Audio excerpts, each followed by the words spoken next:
Hi. So thanks for being on my podcast. My pleasure. What are you doing in LA? Who cares? Okay. Do you like writing books?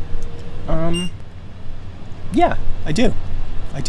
I like the I like the discipline that it requires, and I like that it forces me to think about things in a deeper way than I might be capable of doing otherwise. How does it do that?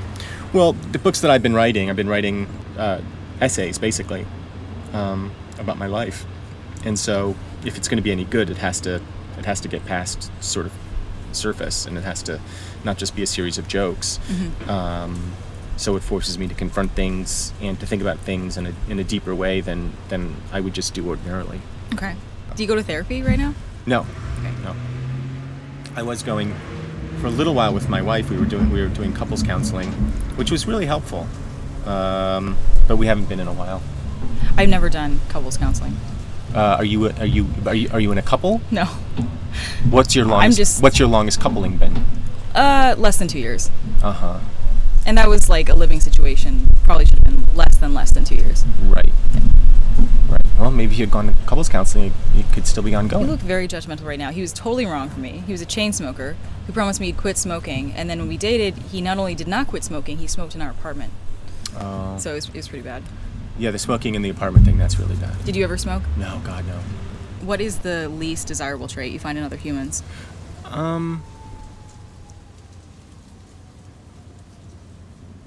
And take as much time as you want. But doesn't it cost money every time I'm silent? Yes. Isn't it costing you money? It costs $16 every time. Oh, geez. I will be billing you. I did not realize it was that expensive. The least desirable quality in a person. Like, what's like something that everything else could be perfect, but you meet someone and they have this trait, and you hate them? Well, I honestly don't hate or really even dislike anyone. Really? I honestly. What about me? I didn't say, like, there's people I'm not crazy about. There's certainly people I'm not crazy about. Okay. But I don't know that I actively dislike anybody, particularly as I get older. I find I have a great deal of empathy for pretty much everybody. Uh-huh. And when I find qualities in people that I don't like, I find myself asking why they're like that, as opposed to sort of thinking that there's something inherently wrong with them, or that they're doing something malevolently. I tend to think people are doing the best that they can at all times. Right. Okay. And so when they behave in certain ways, I generally ask myself, why are they doing that? And the motives I ascribe to those people are almost never That's good. malevolent. The motives that you invent for strangers or near strangers. Well, I think, generally people are fighting their own fights. Yeah. And everybody is. I mean, we're all sort of struggling with our own issues, and everybody's trying to just do the best that they can in any given moment. Mm-hmm. I think there's very few people who are out to actively hurt anybody else. Right. I agree with you. I'm thinking of one person in particular who. What's their first and last name? Mark Maron. I'm trying to think Okay. of what it is about him. He's got his own demons, Uh-huh. Like, he's a guy that I've had trouble with in the past. Real trouble? Well, I mean, he Describe actively. the trouble. Well, the trouble is that he actively disliked me for, as he does many people, for 20-something years. Uh-huh. But all of that dislike had everything to do with him and nothing to do with me. Right. As it usually And does. so, like, even Mark, who I'm actually probably closer to than I've ever been before in our 20-plus year relationship. Mm-hmm. Like, I know he's doing the best that he can. Right. He's just a dick about it. Okay. Unlike you. What was the turning point when you guys became closer instead of him actively disliking you? Probably when I did his podcast. Mm-hmm. Maybe that's why I'm doing this podcast, so you don't actively dislike me. Maybe, yeah, that won't help, but maybe that's why you're doing it. Okay, so that's interesting. I didn't listen to the podcast. Why would you? Why would you do your Do you have research before meeting me? No, you're right. Do you have any breakthroughs that you... No, I think it was just... it was basically an hour of him attacking me, and I think afterwards, I think he softened a little bit towards me. Okay, can I ask really quick, attacking you for what, though? Oh, well, I mean, he was doing it in the sort of way that Mark does it, which is saying things like, and it's been at least a couple of years since I did it, but a little thing that comes to mind is we were talking about this new album that I had recorded where I just recreated the Dr. Dre The Chronic album cover for my album cover with me as Dr. Dre. And he was saying, you know, basically, like, that's cute that you would do something like that as opposed to relying on, like, your material. Like, you're doing this sort of, like, gimmicky... Stealing from someone else. No, like, it was more like you're being gimmicky and hacky. Oh, okay. As opposed to me, who is the pure artist. And it was, like, things like that. Okay. But he was phrasing it like, it's cute that you did that. Like, as an almost compliment. Right. That's not even close to an almost compliment. Right, and I think I called him out on it. Okay. Do you fear death? Not really. Can you be honest? Well, I've done a lot of thinking about death, and part of me is looking forward to it. Okay. Because there's enough people who have had... How did I know you were going to say that? Sorry, continue. Well, because I seem like I'd be happy to die. Yeah. There's enough people who have had, out-of-body experiences and those kinds of things that even if that's just a trick of the mind, I at least want to have that experience. Because it's a new experience? Yeah. Are you that starved for new experiences? That No, you're looking forward to death? but everybody who has it, it's like, oh, God, it changed my life. I felt like I was loved. It's like I was entered into this blissful space where I was one with the universe. I'm like, yeah, I'd like that. Even if it's especially if it's the last experience I ever have. Right. That sounds fucking great. Yeah, it does. That's why I cool. dropped so much acid, Mary. Why do you why do you think that it does that, though? It could be your brain, like a trick your brain does. I don't know. It seems unnecessary. Yeah. And there's no evolutionary advantage if you're dying to have your last experience be positive. Or maybe that's just how the brain is made. Like, maybe when you're dying, it just lets go, and at its natural state, you feel great. Maybe. But when your brain's trying to keep you alive as a human, it's like doing all this stuff, and you're never really relaxed. Right. I'm a scientist. No, I liked that. I like that theory. Okay. But how long do you think it lasts? I don't know. I'm hoping it feels like infinity. I know. I asked you, like, I thought you had the answer for a second. I hope it feels like infinity too. Is it weird for you being smarter than most other people? Oh God, that's a terrible question. Please answer the question. I reject the premise. Okay. Could you answer it as if you had to answer it, though? Do you find it easy to relate to most people?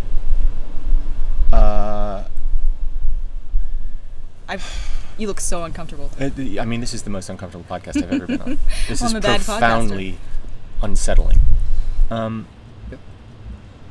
If I am not at ease with other people, I tend to blame myself and not them. I feel like a beating yourself up kind of thing? Well, just like I'm not doing my part in making this relationship what it could be. Does that happen often? Yes. Okay. Because I'm shy. And you are shy. Yes. Well, I just said that. I'm confirming that you're actually saying a truth. Sorry, go on. I'm shy, and it's often difficult for me to penetrate my own shyness. Okay. Does that get better?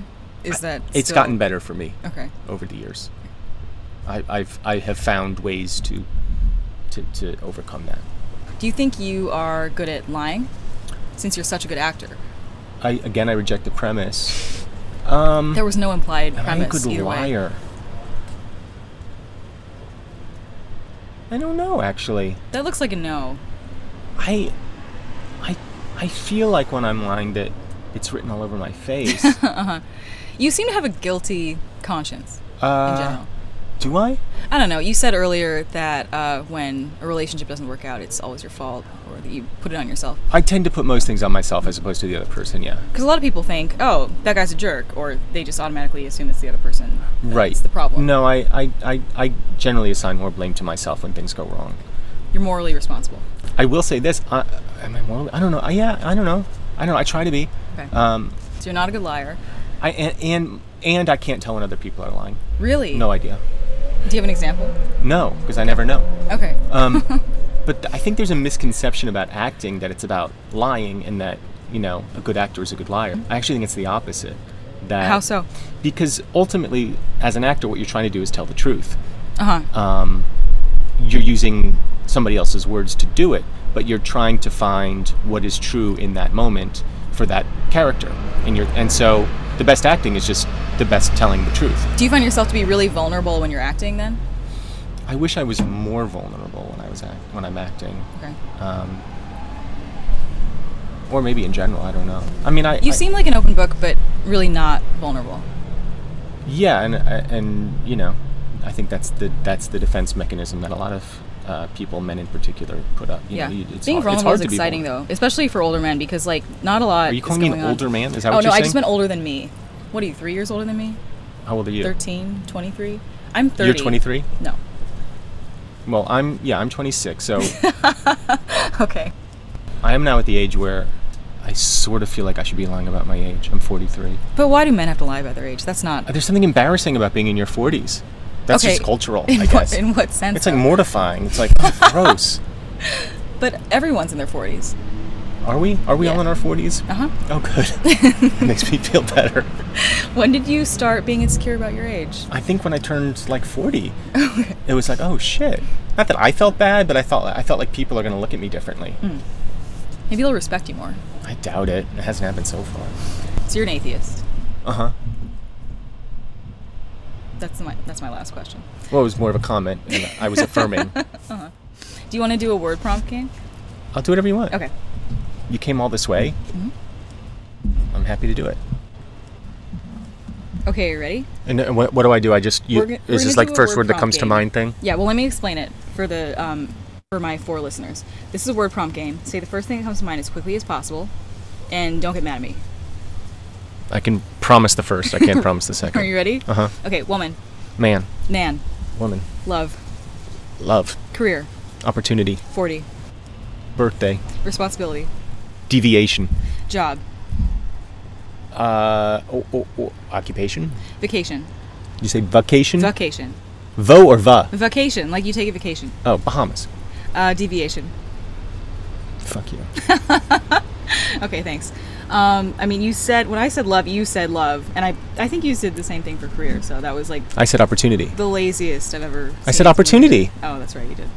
Why'd you say deviation? I don't know. I think it had something to do with syllables. Okay. You Ba, also, ba, ba, ba, you ba, also have ba, the word ba. deviation. I don't know. Back, just Responsibility, ready to go. deviation. Maybe because I'm trying to deviate from responsibilities. In what way? Well, because my life is on the East Coast, and here I am, acting in some jerky Yeah. thing on the West Coast. No. Yeah, which in a way is honoring my responsibilities, but in a way is deviating from them. deviating from your home responsibilities. Yes. Okay, I have questions about your kids. Uh huh. What about your kids surprises you, like that you just never expected? Either like something about them that isn't like you, or just I don't know, they're new humans. Tell me about. Well, the thing that I've heard other parents discussing, and I have found this to be true and surprising as well, is that I am surprised at my lack of influence on my kids, in the sense that like they're their own people and we're from moment one. And I think I've come to believe that a parent's job is to sort of help them sort of find their own path, but you can't put them on a path, and you can't influence who they are as people. At all. No, I think not. Okay. I mean, I think you can help them sort of bring out their best and hopefully deal with what is the worst about them, but that it's no different than dealing with anybody else in your life. You can't change people. Right. Okay. And that's true with your kids. That is surprising, because I guess before I was a parent, I just assumed like my job is to make a person. Right. And not really. Yeah. No, they self-assemble. Interesting. That's surprising. Now I don't want to have kids. Oh yeah, no, don't do it. I want them to be exactly like me, or I'm not interested. So, if you could have one superpower, what would it be? Extra mustard.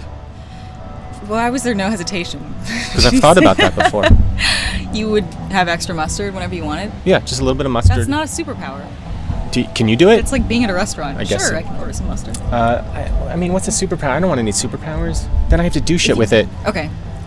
Interesting that you went right to responsibility, like the guilty conscience again. Well, yeah, Like, then I have to superpower. help other people. Yeah, fuck, And if I no, don't- God, no. What would you change if you could change one thing with no consequences about yourself? I would be a little more, I think I would be more vulnerable. Okay. You can change that, don't you think? Probably, but I don't know how. I mean, I gotta go back to therapy. I get it. Right. I get it. That's what I'm trying to say this whole I time. get it. I understood that this was an intervention. Okay. So what quality do you like the most in another person? God. A single quality that I like most in another person. Yeah, you look like you're in agony right now. Yeah. His hands are over his face. Well, I'm deciding between two. Why don't you tell me two, and then when you're done, you can rank them. Well, yeah, I wonder if they're almost the same thing, though. I'm going to go with curiosity. Interesting. Okay. And what's the second one? Intelligence. Okay. Which one is better? Well, I ranked them.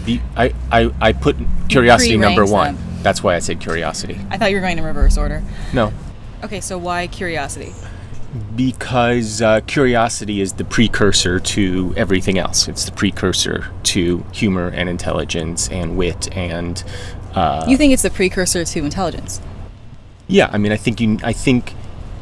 Or are you saying intelligence is the precursor to curiosity? Well, that's why I said they might be the same thing. Right. Yeah. But you could be. I think you could be. I think you could be intelligent and lazy, Totally. which is why I ranked curiosity first. Okay. Because I think curiosity, by its nature, demands investigation. Investigation leads to knowledge. Knowledge leads to intelligence. It's a virtuous cycle. Okay, I just think it's interesting that you said knowledge leads to intelligence. Like intelligence is something that you can want and then get. Well, there's different kinds of intelligence, but yes, I think intelligence can be attained. Okay. Are you a curious person? I think so. I hope so. JW, just wondering. Like I did this. Right, Yeah. I'm doing this stupid thing. Yeah. Do you find yourself to be a nice person? Not entirely. Okay. I think that's all I want to ask you. All right. But let's end on a high note. Well, What do you like about that would yourself? be the first. What do you like about yourself? I'm good at eating alone. That's one of my strengths. Would you mind naming like a personality trait or something about you besides being able to eat alone? Everyone's good at eating alone. It's part I of think a lot of family. people struggle with it. Okay, well those people are...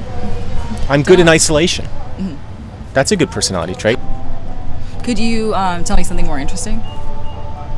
Now who's being judgy? Now who's being judgy?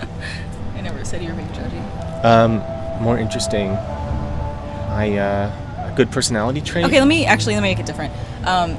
What are you grateful for that you don't often think about, you take for granted? Well, I actually do take a lot of time in my life to be grateful for things.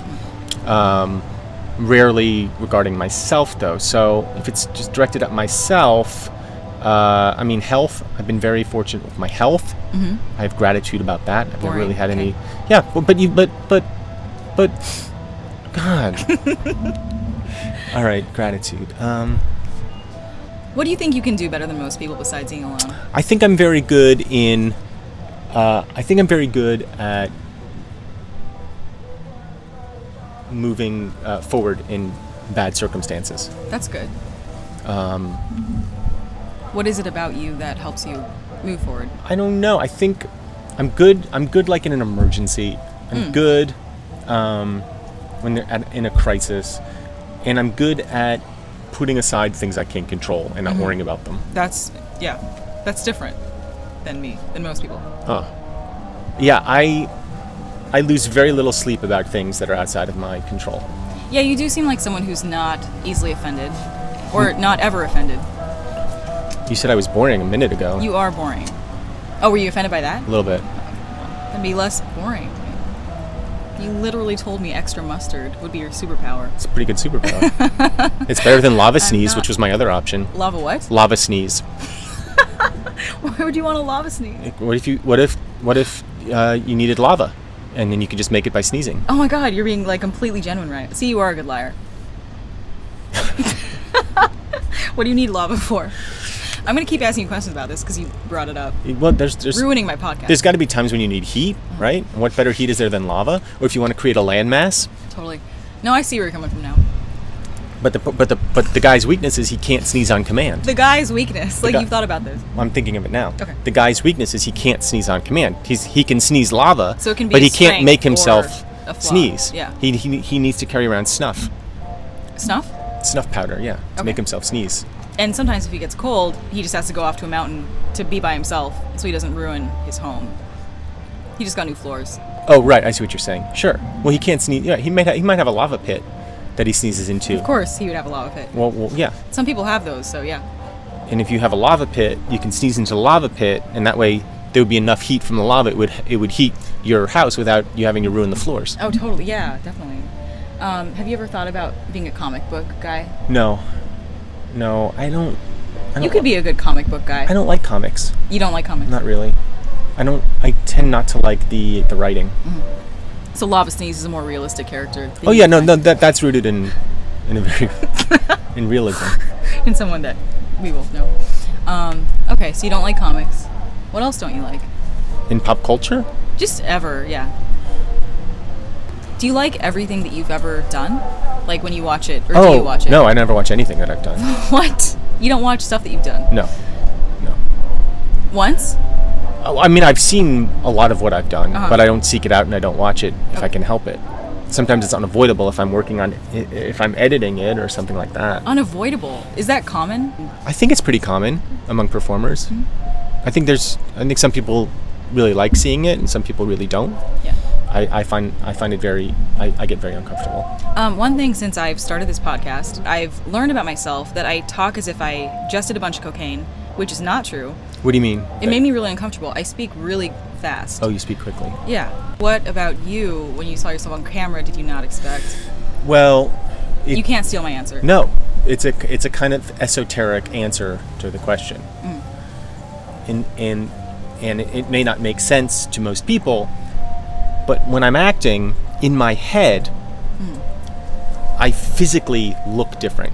Like, I physically look like whatever that character is in my head. Right, so your in my head is different yes, than what it is. Yeah. I'm physically a different person. Yeah. And when I see it, I go, oh, fuck, that wasn't it at all. That's just terrible what you're doing. Really? You don't look like that guy. Wow. The guy that was in your head, the guy who has lava sneeze.